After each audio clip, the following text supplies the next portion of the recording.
It's never been easier to purchase IELTS books with the show. Just go to tiki.vn, and with just one mouse click, you'll be able to find the perfect IELTS books you've been waiting for. Purchase anywhere and receive discounts. Go to tiki.vn and buy.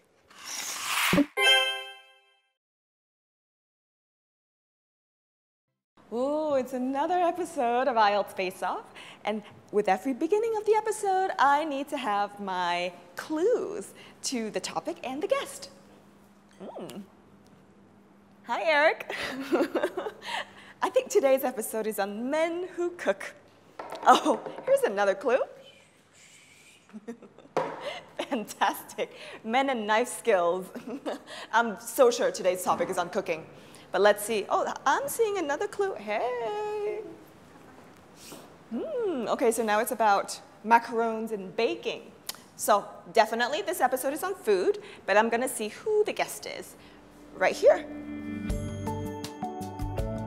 My name is Linh Trang. I am currently a cookbook author and a food blogger at Savoury.com. I am not a professional chef, but I have a great passion for food, cooking and baking. What I want to do most is to inspire other people to get into the kitchen and to find as much happiness as I did and still do. I told you our guest today is about food. Even though she's not a professional chef or a professional food person, she has amazing tips that we all have followed her blog. So let's see how she made this.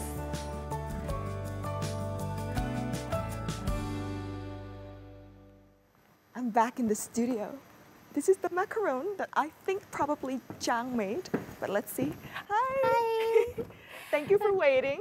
Yeah, and this is for you. This is one of the most challenging recipes for me in my whole life blogging. Wow, okay. Let me take this back so that we can bring it out, and then let's start our IELTS hot seat. Yeah. Have a seat. Thank you. Get comfortable. IELTS hot seat coming right up next.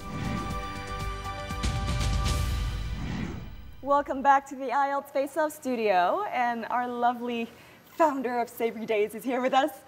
And the IELTS hot seat is a fantastic opportunity for us to learn your stories, and also for all of our audience to be able to kind of feel and see firsthand what passion means. So you're a cooking guru, and you've shared so many recipes, and this happened kind of by chance because you had to cook for yourself as a foreign student in a foreign country. Yes, right. I think cooking guru is a little bit too big for me because I always consider myself as a girl who loves to cook, and that's all. But it's true that passion for cooking and baking came in a way that I never expected. That was back in 2009, and I went to the Netherlands for my master's study, far away from my family, far away from my mom, and I had to start to learn to cook. You know, one of the things that I find super interesting, because you always incorporate into your recipes, you know, ingredients that can be found easily, and then you always provide substitutes, where, you know, potentially Vietnamese ingredients were not readily available, and, you know, European ingredients are very different. I was living in a small town. If I would like to buy, for example, coriander, I need to bike for about half an hour. So I try to use what I can grab in the supermarket. I think the first goal for me to write the blog, to start blogging as every day, is to share the recipes for friends who are like me, living far away from home, want to cook Asian dishes, but cannot find a lot of Asian ingredients in the supermarket, and it seems that it worked. Everybody knows your recipes and the final product of the food. But what is that journey of each of the ingredients in the food, you know, for you? How do you eat every day? I guess it's like other people. Yeah. So it's like I have rice and meat and vegetables and like a soup of vegetables, or we call it cánh. So you're not one of those low-carb girls or like, vegetarian? No. I never had any kind of diet. Wow. As we were talking, and you also said that, you know, in order for you to maintain a healthy body, you know, just eat what you want. And this is kind of funny because many people ask me why do I bake so much, I cook so much, and I'm not gaining weight. I always tell them that you just feel free to eat whatever you like, as much as you want, feel comfortable for it, and believe that you will not gain weight. But I think to eat freely in a comfortable manner, help food to be digested in a very good way in our body, and it help us to maintain a good shape. I tend to like really sinful foods. So greasy fried, you know, like the French fries and the steak and the really heavy stuff. I'm not into the salads. I'm also not into the boiled vegetables. Yeah. I think that it's also good to keep the meal balanced. So you have a portion of rice or bread, then you have a portion of meat, and then you have another portion of vegetables. When you started out, you posted a lot of, you know, desserts recipes. Yeah. And later on, you added on, you know, savory recipes and even recipes of dishes that seemingly is really difficult to cook. Right. But yet you always know what can go wrong and how can you substitute things. Yeah. So how did that work? How did you even do the research? Because I tried Googling, it didn't come up. I never post a recipe on the internet without testing it for at least 3 times. I failed a lot. And thanks to those failures, I know what can go wrong if we do this and what can go right if we do that. And I recorded all of those. That's amazing. That's kind of like the researcher in you, you know, experimenting with things. I used to do biochemistry research back in the day. And one of the things that I really loved to kind of explore was, why do you need to beat the egg until it's like soft peak or like hard peak? That's nice. Or, you know, how come you need to put oil in cakes so that they can be moist? Yeah. Right? And those are some of the things that I always wondered, because I was never a good cook and I always failed. But I guess I didn't really have the passion or the patience to kind of like try it. And good thing is that I went to your blog and I managed to succeed on a lot of recipes. So that's fantastic. I'm happy to hear that. Yeah. Do you often cook for your loved ones? Always. Did your husband and you get married because of your cooking? No.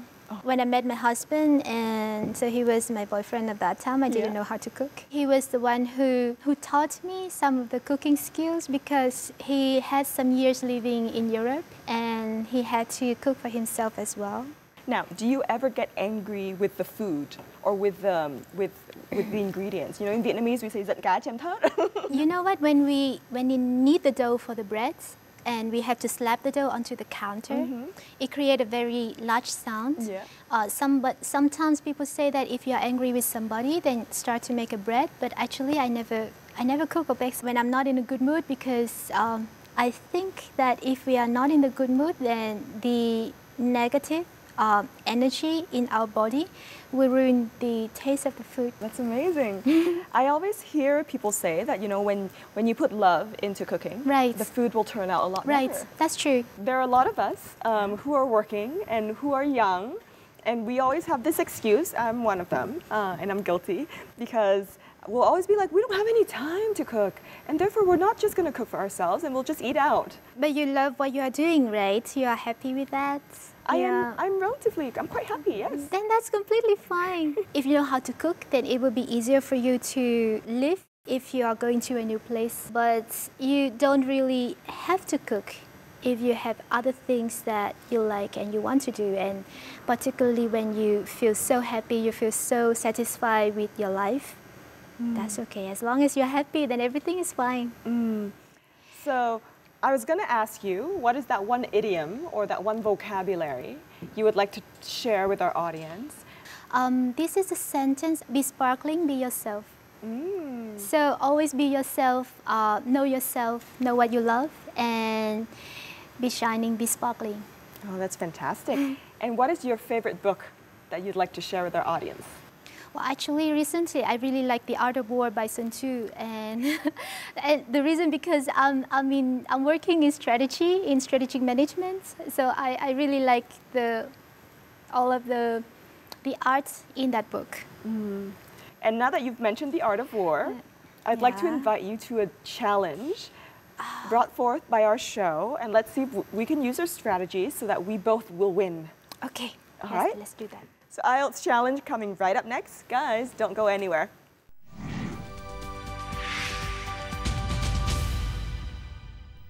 This is the IELTS Face-Off challenge, and today we're going to have a delicious challenge with our contender, Linh Trang. And of course, the rule of the game is that you will describe these dishes in my hand. Okay. And I will guess the dish. Okay, I'll try. All right, ready? Yes. Get set. Go. Yes. This is a very famous dessert from France. It has a tiny shape like this. It always has filling, has a lot of colors. Macaron. Right. Perfect. Woohoo, yes. This is from Portugal. It has a lot of layers. It is crispy, and Croissant? no, from Portugal. It is also tiny like this. It has a lot of layers. No, Egg tart? yeah, right. So this is a traditional dish from Vietnam. Spring rolls. Right. Oh, this is from Japan. This is very easy. It has raw Sushi. fish. Right. Ooh, I think I'm gonna get all of this correct, producers. This is a tiny cake, and it always have very beautiful topping on it. Cupcakes. Right. Oh, this is from Italy. Round shape, crispy, has a lot of topping on that. It is Savoury. From Italy. A pizza. Right. This is also from Italy, not pizza. Pasta. Right. Oh, yes. This is always the main course. It is from Steak. right. Wow. How can you guess that? I just Okay, guessed. this is for breakfast. Americans like that. Omelets. No, it is a fried. We made Pancakes. it right. This thing is from Italy. It's a dessert from Italy. It is not tiramisu. Oh, ice cream gelato. No, not ice cream. It's like pudding, but it's Flan. close to flan. You made it with gelatin. It's like jello.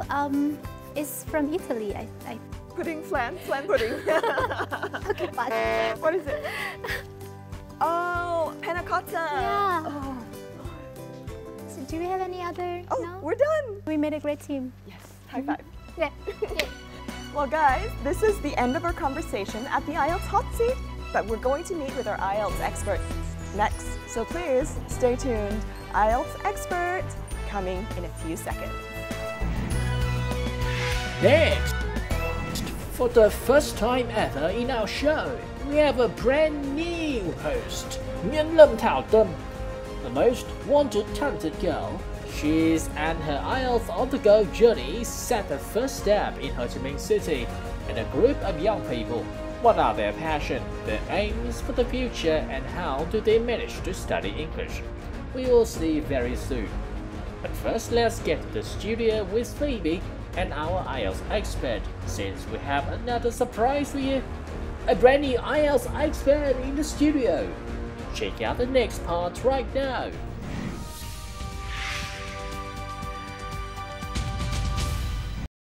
Are you practicing the IELTS with IELTS Face-Off? Are you racking your brains to find the right IELTS book? IELTS books are rare to find, mostly out of stock, overpriced. Well, there's a treasure of IELTS books waiting for you on tiki.vn. Just by logging on to tiki.vn, you can find immediately the IELTS book that you've been searching for. And of course, there are always discounts. Buying books is now so easy.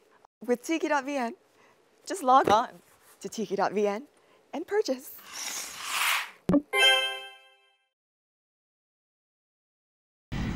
This is the IELTS Face-Off expert section, and today we have a fantastically special guest. He is Ben, and this is his first time on the show. Yeah, thanks for letting me come. It's great to be on here, and hope I can tell all of you something about ways to improve English.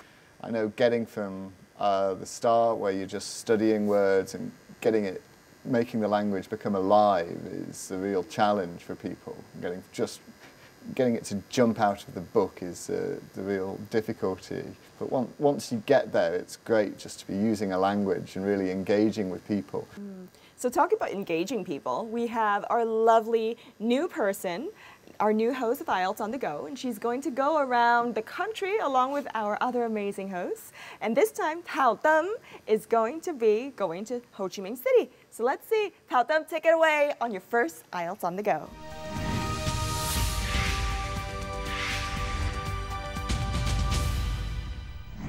Hello, Phoebe in the studio.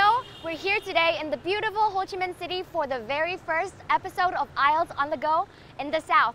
And today we're having these 4 beautiful people here with us to talk about the topic of going abroad. Let them introduce them to us and take it away, Lâm. Well, my name is Tùng Lâm and I just graduated from 12th grade. I'll be attending Dalhousie University at Canada. And Tâm? My name is Nguyễn Lâm. I just graduated from high school of the Gifted in Ho Chi Minh City. I will be attending Catholic University of Leuven in Belgium. We're very lucky to have Lâm and Tâm here with us today because there's a little secret about them that they haven't told it to you yet. They're actually the winners of IELTS prize by British Council, which means they both have an 8.5 on the IELTS test. Aren't they amazing? And Phong, would you like to introduce yourself? My name is Phong. I'm 9 years old. Okay, so last but not least, Khôi. My name is Wilhelm Khôi. I'm 9 years old. So first of all, let's talk about Lâm experience on going abroad very soon. So what are your thoughts about going abroad? So I think the main thing that I was going abroad for is because I plan to broaden my mind and expose myself to new ways of thinking. And I think that's really valuable in a world where we're making advances all the time. Here in Vietnam, we're not exposed to a lot of new ways of thinking because we're of the same culture. And I think that by listening to people from other culture and how they contribute to a lesson or a discussion, then we will be able to glean some possible insights into the subject that we're studying. Right. And Tâm, what major are you going to head into? I'm going to major in business administration. Business administration. So what are some of the most important things you think would be for your major abroad? I think the most important thing for my major abroad is my communication skills. Communication skills? Yeah, when you do business, you have to have excellent communication skills. Right. Okay, so we've listened to Lâm and Tham's take on going abroad. So I'm going to ask you guys a few questions now. Okay, first of all, Khôi, you wanted to go to the States, right? The USA. So what are the things you need to learn when you go to the USA? I need to learn some words that I don't know. I want to discover what made the dollar bill. Oh, what made the dollar bill? United States. Uh-huh. So they're industries, right? So, Phong, you wanted to go to England, right? Yeah. England is the land of culture and of tea, too. So what are you most interested about in England? I'm interested about the culture. Cultures in the country when it's the Shakespeare time. What do you guys think about connecting with other people in different countries and like building relationships abroad? I suppose we have to be always open-minded. We have to have respect towards other people's beliefs and what their culture stands for, even though our culture is really different. Okay, so a very important and very special segment of IELTS on the Go is that we're going to provide you guys with the chance to take on a real-time IELTS test.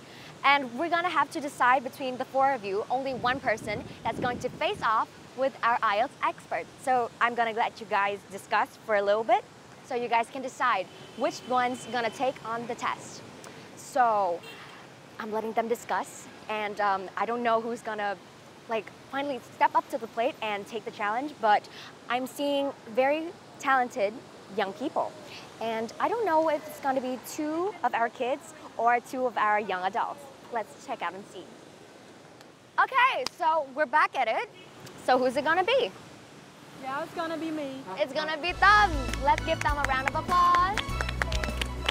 And off you go. Let's go. I think Tâm is going to be our person who's going to participate in the IELTS challenge this time. So are you ready to face off? Yes. Fantastic. Here comes voice of this week, Tính Tâm. Hopefully, her performance will be great in her real-time speaking test room when she has to confront our IELTS expert. Oh yes, our brand new IELTS expert, Benjamin Achon. He's not only funny and cool, but also very knowledgeable, with full hand of useful tips for you. And in this episode, the tense from the writing struggling will be put at ease with the tips on how to give relevant examples in writing test. And plus, you can't miss the book of this week, Exam Essentials IELTS Practice Test 1+2. Tons of cool things await, don't go anywhere. Next part of the show comes to you right now.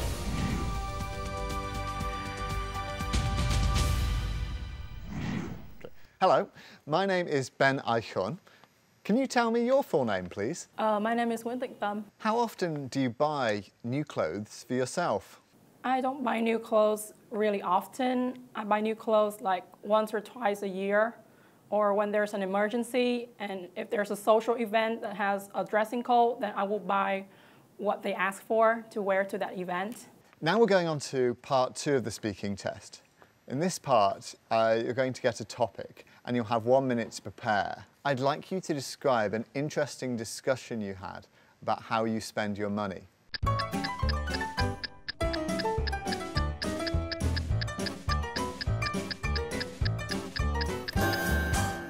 So I'd like to share with you a conversation I had with my mom recently about how to spend my money. So I'm about to leave for university abroad, and one of the most important things to know when you live alone is money management. So my mom wants to make sure that I know what to do when it comes to handling money. At first, I'm a bit upset that she wants to have this conversation with me because I already know the basics, and I feel like she didn't trust me with money, but at the end of it, I ended up learning many interesting things that I didn't know before about money management, so I enjoyed the conversation very much. For example, I used to think that I should buy the cheapest item in a type of product to save money.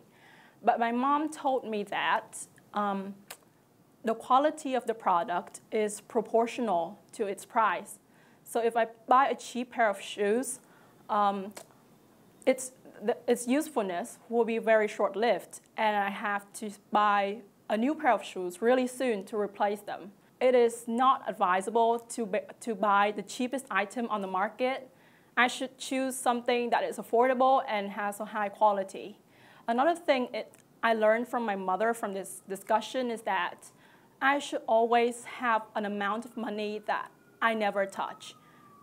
This is called smart financing. So this amount of money is a backup plan for emergency cases, like if I have an unexpected hospital visit that I need to pay for, or if there's a social event at school that requires a fee. So if I have this backup amount of money, I can pay for that. Now we're going to move to part 3, where I'm going to ask you some general questions related to the topic you talked about in part 2. Do you think it's a good idea for students to earn money while they're studying? I think it's a bad idea for students to earn money while studying. A student's main mission is to acquire the degree, and if they just focus on earning money, they will fall behind on their studying, and they will not pass their tests, and they will not be able to acquire their degree in the end, and this is really dangerous. Thank you. That is the end of the speaking test. Thank you very much. Oh, she did great. Oh, she's back. She's back now. Okay, and Tâm, how do you think you did? I think it went really well. I answered all the questions with the best of my ability, and the topics were pretty simple, nothing too complicated. Okay, so that is the ratings of all our guests here, and we're gonna hear the opinion of our IELTS expert. Ben, what do you think of Thích Tâm performance? Very strong overall. That's the first thing I've got to say, and any errors I talk about are minor. There were some minor pauses, but these pauses that she did have in between when she was thinking are almost what I do, really. When it comes to vocabulary, there were some great things she did in part 2. She used the expression short-lived, buy the cheapest item on the market.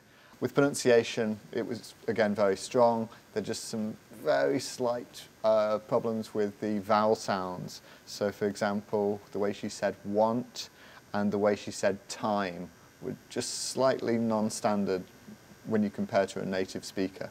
Congratulations, Tâm, you've completed the IELTS test. Thank you guys so much for coming here and being with us here today. And here is a small gift from VTV7 and Tiki.vn.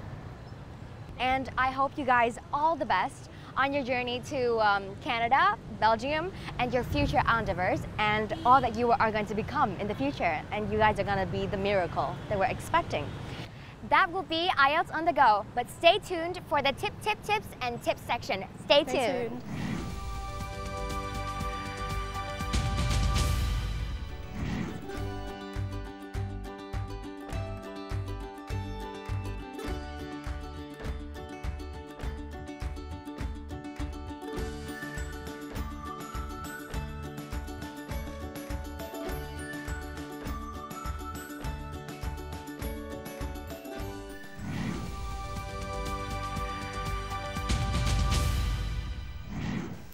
So do you have any additional things to say about this week's grammar tips, which is using examples in your writing? Using examples are really important. They can help bring your task to life and make it personal to you when you write. It's important they're relevant, though, to the question, and also that they're not too crazy and that they're not too illogical.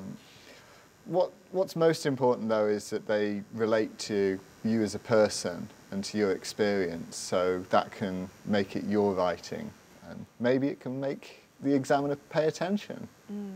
So every new guest to our show, we'd like them to gift our audience your favorite vocabulary, your favorite idiom. My favorite vocabulary is, I was always taken by, there's a German word, carambolage, which is specific for a car crash with lots of cars, but it's so strange they actually had a word for it. That's fantastic. Yeah. And the idiom, did I mention the idiom? No, I don't think I did. It's too many cooks spoil the broth with the cooking. Though I would definitely not recommend you use it in the IELTS test. You have to use it in a really specific situation in which you're talking about a situation where there were too many people with too many ideas working on a certain thing. So guys, every episode we will definitely share with you one of our greatest resources, and those are books. So if you are looking to purchase any of these books mentioned today during the show, make sure you log on to tiki.vn, and with just one simple mouse click, you're able to purchase any book anytime, anywhere. And if you're also looking for IELTS books to study with, this is our IELTS book recommendation of the week. Check it out.